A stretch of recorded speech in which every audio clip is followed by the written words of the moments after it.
Hello everyone, and welcome back to a brand new episode from the RambleCraft server. So I hope you enjoyed that time that's at the beginning. That was 3 hours of me digging out this huge area, condensed into 90 seconds. Now, why did I dig out this area? Well, partly because I'm an idiot, but partly because I want to build an iron farm down here. So you may be thinking, this is quite a big area for an iron farm, and you would be right, but that's because we're not building a teeny tiny iron farm. We're going big. We're going for a quad layout that was designed by Gnembon. So obviously it's going to be awesome because it was designed by Gnembon. And this is pretty much the exact area we need. I have centered it on a chunk, so it's actually even where it should be an odd number. But we'll figure that out as we go, because all these walls do need digging out eventually. But that's more for decoration than anything else, because we're going to make this look really cool down here as well. So this is going to be part of our underground secret base, and this is probably going to be the biggest room. I hope it is anyway, because this is huge. But before we get into iron farms, there's something else that we need to address, and that is my gear. This is much better than what I left you with last time. I had iron armor and a gold chest plate last time, and I don't think I had a bow, and my pick's now an efficiency 5. Sword's still rubbish, but everything else we're doing pretty well with. So I've been doing a bit more trading with the villagers. Now, prepare yourself for this, because this is not a pretty sight. This is not how you should do villagers trading. Just let me say that before I take you in this room. Okay, so let's try and get in here without them escaping. Right. No, fail. Right, he's probably gone. Never mind. I'll get him back in a second. Right, so this mess in here is what I've been up to between episodes. And yeah, I know, it's not good.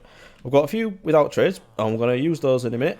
But before we get to that, I'll show you what I've been doing. So the one that escapes, and this guy, these are the main ones that I've been trading with. So if we just head out here, and hopefully not lose another one, you'll see in this chest, I've been quite busy. Sorry, in this shulker box, I've been quite busy.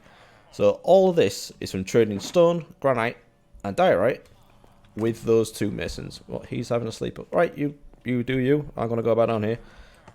So I've been trading with those two masons, just the stone, granite and diorite, as I said, and I got all those emeralds from it, so that's great. So I haven't had to worry about storing all that stone that I dug out, and I've got a ton of emeralds for my trouble. And the other advantage was as well, I haven't had to repair this pick at all. It's 3 hours mining, and look, it's nearly full. I haven't been to any XP source at all.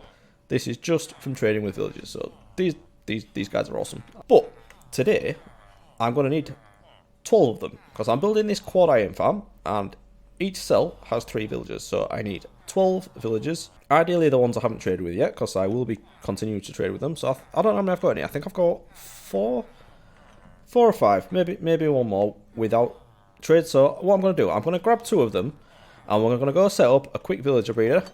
I say quick, but it's probably the design I will be going with, because I love it. So I'll get this villager breeder set up, and we'll have a look in a second. You and me are going to fall out. Do not go through that. Right, you're getting there. That's one problem solved. Okay, so progress has been made. As you can see, this area is even messier now. I've got this minecart track going down here, and I've got this new little area dug out over here. So, very simple villager breeder this. It's designed by Grandma Mommy, and I will put the link to that tutorial in the description, because it's absolutely brilliant, this thing. I love it. Mainly because of the mechanic it takes advantage of. So what happens here is, we've got 2 villagers over at this side. These are the ones that do the breeding. We throw them the food. We can automate the food as well. We could take out that block and have some food going past on on the water stream, and they can grab that. But to be honest, I always just do it manually. I just throw them the food whenever I want some villagers, and then what happens is we've got this trapdoor here, so the babies can get under that, and then obviously with the open trapdoors, they think they can run across it, and baby villagers like jumping on beds. So it's taking advantage of that mechanic. The baby villager wants to get across to the beds, but it falls down to this water stream and gets whisked on its way down there. So the breeder, simple as that. Then also we have this little area down here, which I still need to decorate because it's got all these janky blocks in here, but we'll get to that. I've done a little bit. So the babies come down here, and I think we've got 2 in there at the minute, and they're stuck below this block because there's water above them, 2 blocks above, but they can't get to it because they're only little. Look at them. So when they grow up, they can reach that water, they'll go above it, and then down into this one, and then it'll go all the way around here, and eventually they'll just get stuck here, because I haven't done anything else beyond that.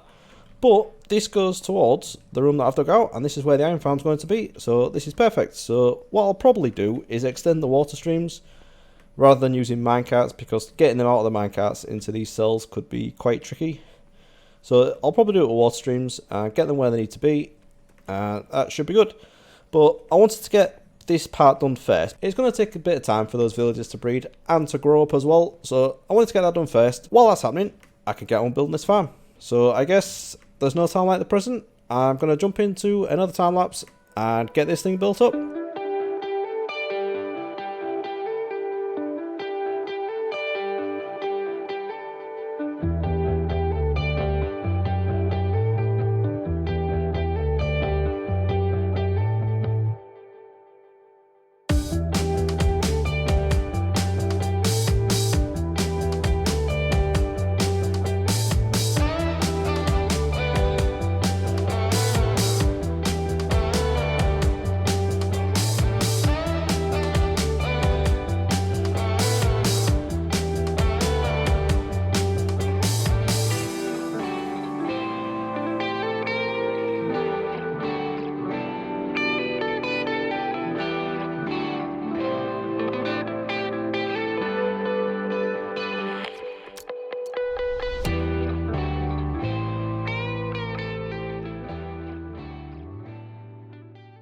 Right, so things have definitely changed a little bit. I've got all of this farm built, and I made a slight mistake, which I'm really annoyed about, but it should be okay. I actually built it one block lower than I planned, so this floor may have to go down by one, but because it's slabbed, it should be okay. As far as I know, golems won't be able to spawn on these slabs, so we'll go with it for now. And we'll see what happens. But if you see golems spawning out here, I'm going to have to lower this floor by one. But never mind. And the other thing is as well, some of these fences go right up to the wall, which I didn't want. But as I said earlier, these walls are going to be coming down completely eventually. But hopefully that shouldn't cause any problems. So if you know anything about iron farms, you'll know I need to get a zombie.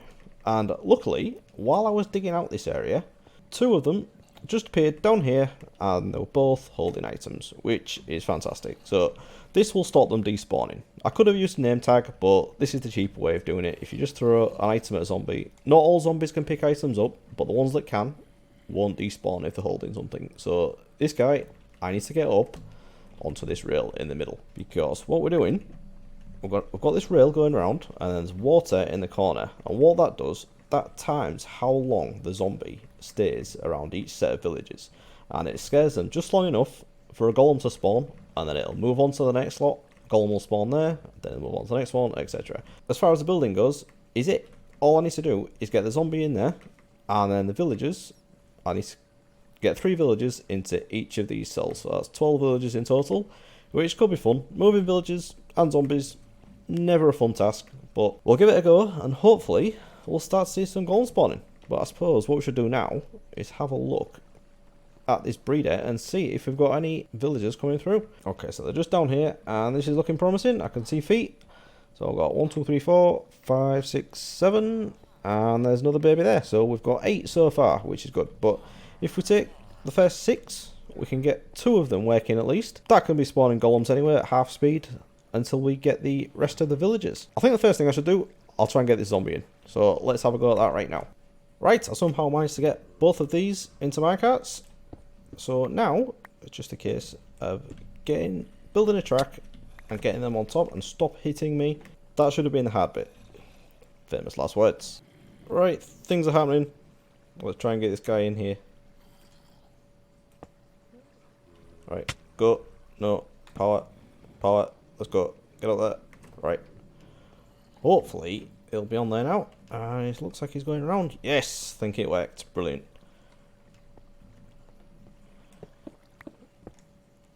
Alright, so that wasn't too difficult. Hopefully he'll go all the way around now. And I'll just clean up all these rails, and then we'll look at getting some villagers in. Right, so I've got these 3 moving along now. It's a bit of a manual process this, but hopefully we can get them into there, and then from there should be fairly easy. So keep going. Alright, so I'll just keep moving this water along, and hopefully they should go up there now. And here they are, they're coming up.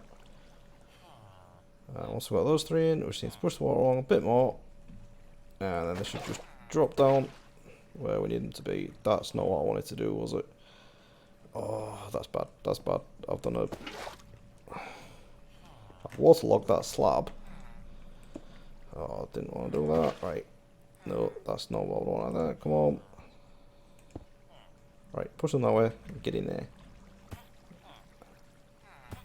I'm taking damage, that's not good, is it? Alright, just get in. Not enough now. Hopefully, it'll be a golem. Okay, so once this zombie comes back around again, these three should be scared, and then we should see a golem. Hopefully. Hopefully. Come on.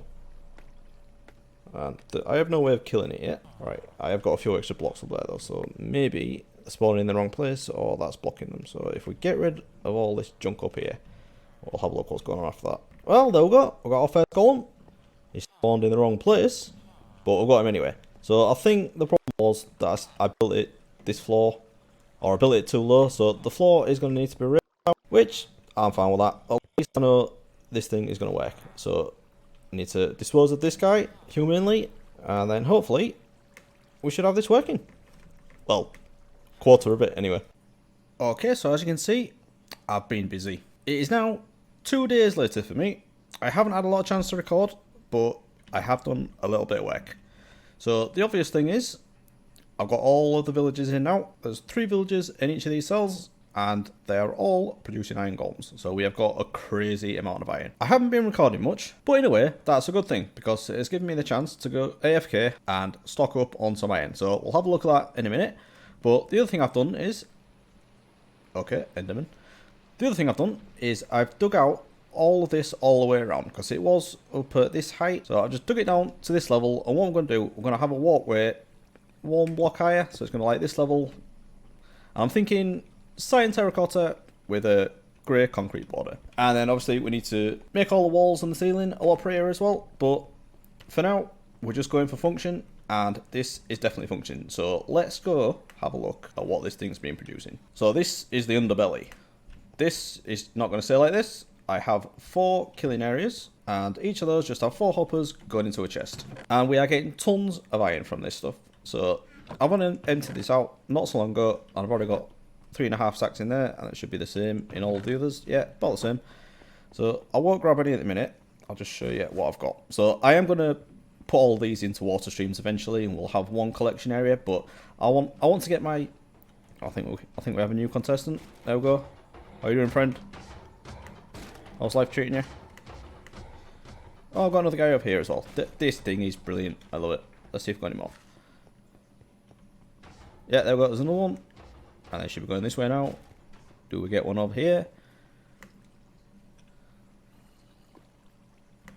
There we go. Here it comes. Oh, other way. Alright. Okay. No more delay. Let's have a look at how much iron we've got. And this is only... Well, this is from 2 days AFK, so it's quite a long time I've been doing this. But still. Look at this. I've got almost a full chest of iron blocks. This farm is crazy. I love it. But anyway, as I was saying, we're going to have all of these farm outputs into 1 water stream, and then they'll probably go this way somewhere and over to a storage area, which I haven't built yet, I haven't even designed yet. But I'm thinking there's going to be a lot of farms in this area, in this underground base, and they're all going to go into the same sorting system in 1 huge storage area. So I think what we'll do as an intermediate measure, we'll get all 4 of these just going into like a temporary area, maybe put some chests here and have the iron going into that. That could work for now, and then we can just grab it and take it for where we need it. So this has gone very well. We've got a lot of decorating to do and a lot more infrastructure to do underneath as well, but the bulk of this project definitely done, and as you saw, this is definitely working. So this has gone well. But the next steps for this area, I don't know if I'm going to go do the decoration first. What I think I want to do is figure out where the other farms are going to go. Now, I think the next big one is going to be a slime farm, and that is over in that direction, about 3 or 4 chunks that way. But I don't want to do any more digging until I get a beacon, because I did all of this without a beacon, and even though I've got efficiency 5 on my pickaxe, it was painful. So definitely want to get a beacon first. hopefully, as we're on a server full of crazy people, someone might be selling beacons soon, you never know. But if not, we'll have to go kill ourselves a wither, but let's see what happens. So the other thing I want to do very, very soon as well is sort these people out. Oh, this is my new guy. I didn't show this one. I got myself a weaponsmith, and he's selling swords for 13, but actually when I bought them, he was selling them for 8. The price had been reduced because I traded loads of iron with him. I have actually bought 3 swords off him, and 3 axes as well, so I'm going to take the enchantments off these and try and get some decent ones. So yeah, I do actually want to get these moved sooner rather than later, because I want to start reducing the prices of them. So it's the standard trick of turning them into zombie villagers and then curing them with the weakness potion and the golden apple, and that greatly reduces the prices for the selling stuff, and you usually can get them down to 1, which will be great for the villagers I've got in here. I can't get to now because these ones in my carts have been pushed in, so this area is a complete mess. Definitely needs sorting very, very soon. Okay, so while I was digging out that room downstairs, I did actually have a visitor. It wasn't another player, it was the first wandering trader. Now when I play my single player world, I get wandering traders all the time, especially when I'm recording townhouses. But on this server, this is the first one I've seen, and they are actually useful because we've got the data packs that sell the mini blocks and also our own player heads as well.